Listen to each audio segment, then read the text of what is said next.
You've said it to your son 100 times. Get off the phone, do something with your day. But he barely looks up.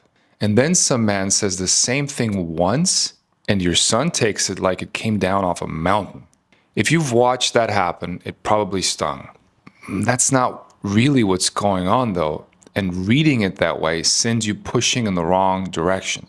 And nobody hands you a manual for raising a boy on your own, right?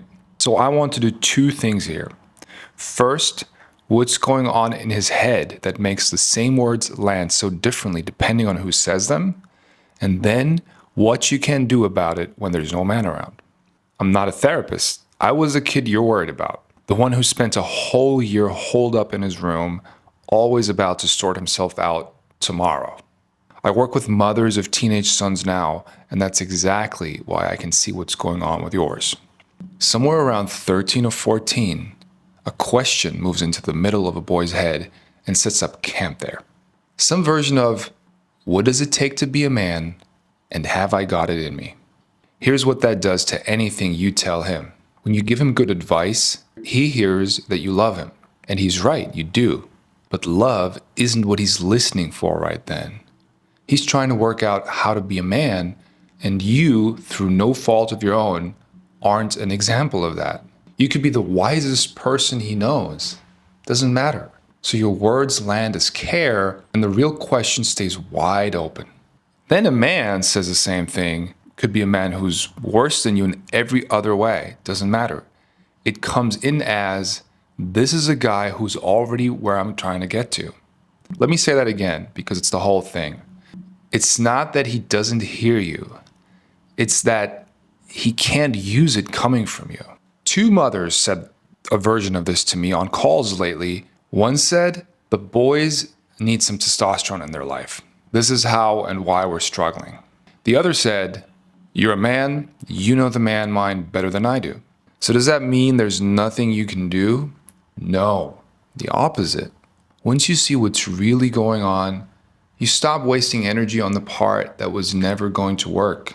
So here's the first thing. Stop trying to be the one who answers the man question for him.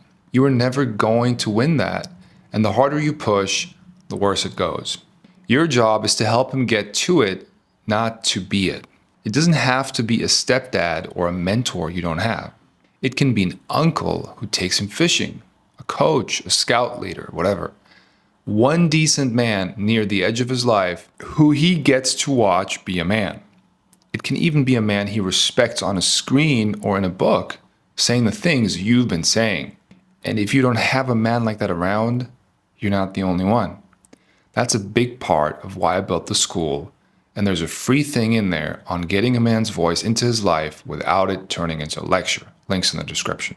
Second thing, when you do have something true to say it once, plainly, then leave it alone. I know you want to repeat it until you're sure it's stuck, but on repeat, it just turns into nagging until even your love sounds like nagging to him. One of those mothers put it perfectly. She catches herself about to say it one more time, feels herself holding the gun, tells herself don't, and then pulls the trigger anyway. If that's you, the move is just don't pull it. The third one is the one I needed most and mostly didn't get. Because what reaches a boy who's pulled away isn't distance. It's actually someone steady who's still staying close. You'll hear plenty of advice telling you to back off and give him space. But space is the one thing I had plenty of the year I vanished into my room, and it nearly took my whole life down with it. What I needed was one person who stayed calm, stayed close, and didn't take it personally when I was cold about it. You can be that with no man in the house at all, and it reaches him even on the days it looks like nothing's happening. There's a poet named Robert Bly who wrote a whole book about this back in 1990. It's called Iron John. For almost all of human history, boys weren't turned into men by their mothers, and not by one father alone either. They were brought into it by older men, uncles, grandfathers, the men of the village. At a certain age, those men would come take the boys, put them through something hard, and hand them back as men.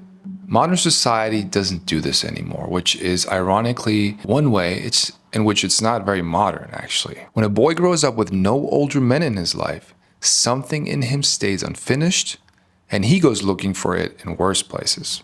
So if this has felt impossibly heavy, it's because a real piece of it is missing, and it was never yours to carry alone. You got handed a job that used to belong to a whole circle of men. That's you holding more than one person was ever meant to, right? Never mind a woman. Okay, I think this is where I'll leave it for today. Your son taking your words as love instead of instruction isn't him thinking less of you. You are meant to stay close, say the true thing once, and help a man's voice find its way to him. It's not about finding the perfect man or saying the perfect thing. It's about not reading his silence as a verdict on you and staying close in the right kind of way regardless. He's still listening, even when it looks like he couldn't care less.